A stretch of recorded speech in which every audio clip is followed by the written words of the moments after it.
Assalamualaikum warahmatullahi wabarakatuh. Perkenalkan, nama saya Mega Retnolandari dengan NIM 09011382126153. Pada video kali ini saya akan menjelaskan tentang cyber etik.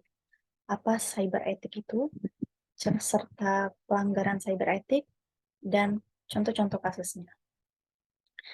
Baiklah, saya akan menjelaskan tentang cyber etik. Perkembangan teknologi saat ini berkembang sangat pesat. Segala aspek kehidupan mengalami modernisasi.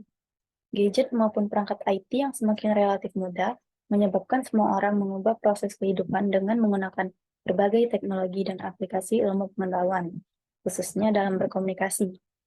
Internet yang saat ini menjadi prioritas bagi semua orang merupakan bentuk IT yang sangat membantu manusia dalam melakukan hampir semua pekerjaannya, baik dalam melakukan proses bisnis, mempengaruhi model hidup, serta interaksi sosial lainnya. Dengan berbagai layanannya, internet menjelma menjadi media komunikasi yang paling efektif saat ini. Cyber etik atau etika dunia maya adalah studi tentang etika sebagai cabang dari ilmu filsafat yang berkaitan dengan etika komputer dari pemakaian internet dan membahas mengenai perilaku pengguna dunia maya serta apa yang dilakukan mereka pada dunia siber tersebut. Adanya kasus mengenai hate speech atau ujaran kebencian, cyberbullying atau pembulian lewat internet, dan lainnya, sebagai yang terjadi pada media sosial akhir-akhir ini, Facebook, Twitter, dan lainnya. Merupakan contoh kejadian dari kurangnya etika cyber di antara kita semua. Pembahasan tentang hal etika ini menjadi topik penting karena perilaku pengguna dunia cyber akan dapat mempengaruhi tiap individu, orang lain, dan masyarakat pada umumnya.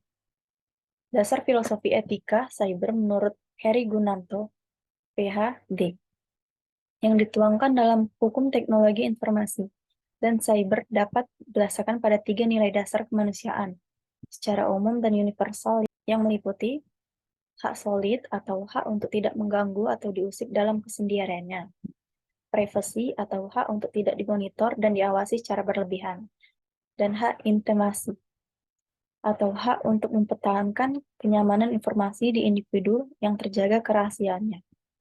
Selain dari itu, keamanan informasi, proteksi kekayaan intelektual hak cipta, dan penemuannya yang berkaitan dengan penggandaan secara tidak sah dari film, lagu, perangkat lunak, buku, dokumen, dan artikel perlu dijaga. Beberapa tahun ini, banyak negara telah memberlakukan peraturan dan undang-undang yang dikenal sebagai Cyber Law dan Cybercrime Treaty untuk memerangi dan meminimal dampak dari kejahatan semacam itu. Namun, pelaksanaan hukum ITE itu sendiri masih belum cukup, tanpa adanya anjuran mengenai etika berinternet yang terpercaya. Untuk maksud itu, beberapa organisasi penyedia layanan konten digital atau perusahaan media telah menganjurkan, mempromosikan, dan menetapkan kebijakan-kebijakan tentang etika cyber belakangan ini. Berbeda dari etika komputer yang menekankan pada organisasi pemroses data dari pengguna, maka etika cyber membahas lebih luas dari itu, yaitu tentang pengguna, tentang organisasi pemilik data, tentang jaringan internet, dan tentang pemerintah yang menegakkan UU dan hukum ITE.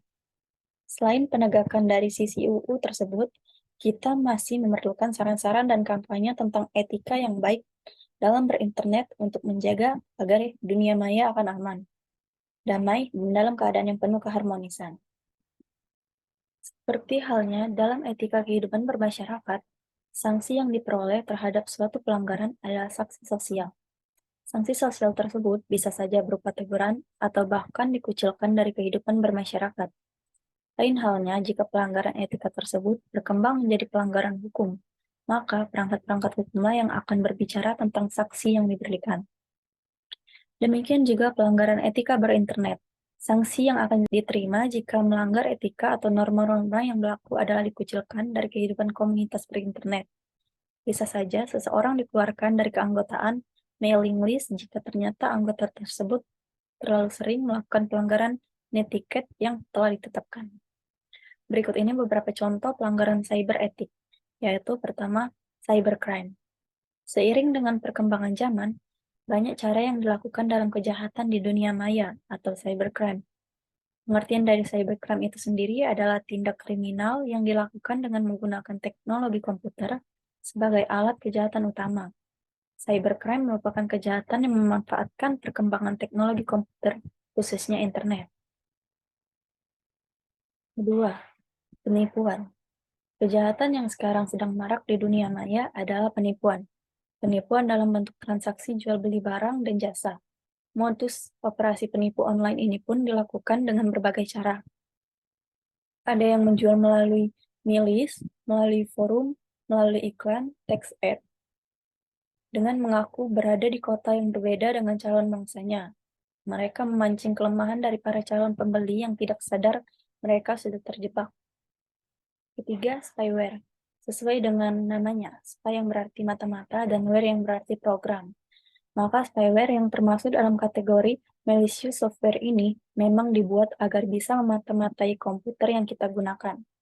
Tentu saja sesuai dengan karakter dan sifat mata-mata.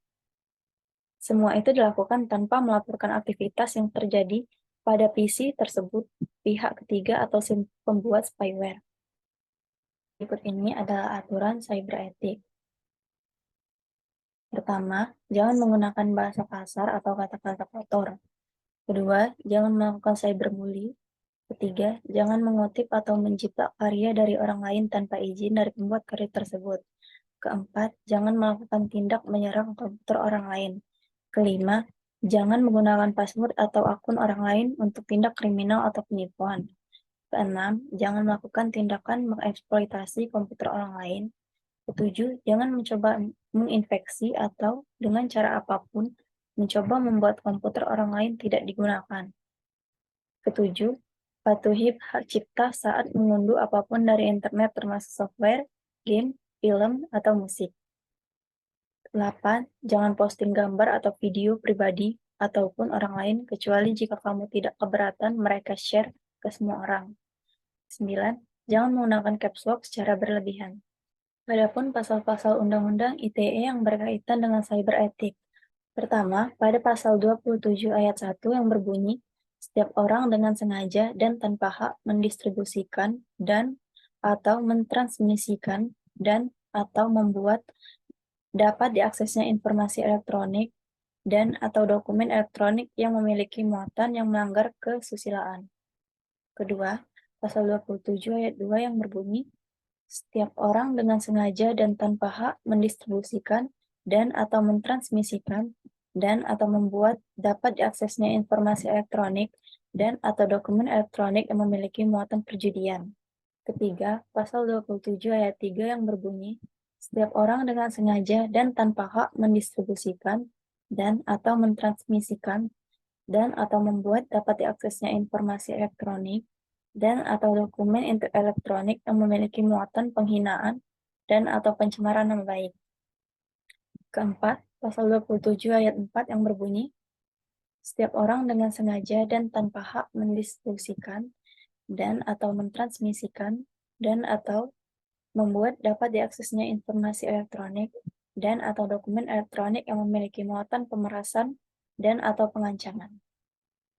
Contoh kasus pelanggaran cyber etik. Pertama, ada penipu online shop. Kasus penipuan online shop pada Mei 2011, Ehan, dan Januari 2012, Bella, telah ditipu oleh sebuah toko online yang beratasnamakan Hana Agung Bagus. Mereka memesan barang dan telah mentransfer sejumlah uang. Namun, barang tak kunjung datang atau barang tidak ada. Berikut kutipan rasa kekecewaan Ehan yang tertuang pada sebuah blog, maaf saya baru saja ditipu penjualan online yang berjualan lewat Facebook, yang atas nama anak bagus. Saya dikirimin nomor resi JNE, tapi saya cek kok nggak bisa. Terus saya telepon kantor JNE pusat, ternyata data pengiriman tidak ada. Serta Ehan menyertakan nomor HP penipu dan nomor rekening. Bagi yang pernah menerima nomor rekeningnya, tolong hubungi saya. Itu adalah kasus penipuan online shop yang pernah terjadi di halaman Facebook pada tahun 2011 dan 2012. Contoh kasus pelanggaran cyber etik yang kedua ada penghinaan seorang siswa. Kasus penghinaan yang dilakukan oleh Rana dan Marsha. kasus penghinaan yang dilakukan oleh Rana dan Marsha yang terjadi pada hari Rabu 17 Februari 2010. Kedua gadis tersebut menjadi terkenal sejak memposting penghinaannya. Rana menghina pengguna BlackBerry adalah anak alay atau anak layangan, sementara Marsha menjadi perbincangan hangat di jaring sosial Twitter karena menghina sekolah lain. Gadis yang baru duduk di bangku SMA melontarkan pernyataan bahwa sekolah swasta jauh lebih baik dibandingkan dengan sekolah negeri. Terima kasih atas perhatiannya. Demikianlah yang dapat saya paparkan. Lebih dan kurangnya saya mohon maaf. Saya tutup dengan Assalamualaikum warahmatullahi wabarakatuh.